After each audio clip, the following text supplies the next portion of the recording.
මම දැන් මේ රෝමේ ඉන්නේ විශේෂ තැනක. මේක ඉස්සර ආම්දුරවරුන්ට ස්නානය කිරීම සඳහා දාස්ස කරපු තැනක්. අද මේ පැත්තෙන් පේන්නේ මල්වත්ත පන්සල. ඒක උඩින් තියෙනවා හින්දු විද්‍යාලය. මේ පැත්තෙන් තියෙන මාලිගාව. සරදා මාලිගාව.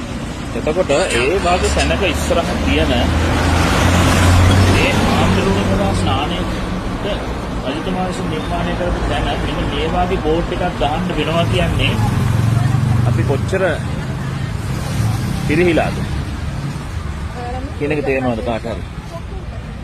අපි කොච්චර පිරිහිලාද? Workout resumed. ඉන්නේ අතුල මේකේ අර පේන්ට් කරන දවස්වල නම් මම අතුල දැකලා තියෙනවා.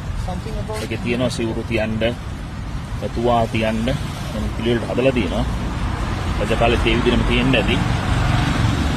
ප්‍රධානම දේ තමයි මේ වාගේ තැනක තියෙන එකක්. අර විදිහේ බෝඩ් එකක් ගහන්න වෙනවා කියන්නේ අපි කොච්චර කනගාටු වෙන්න ඕනද?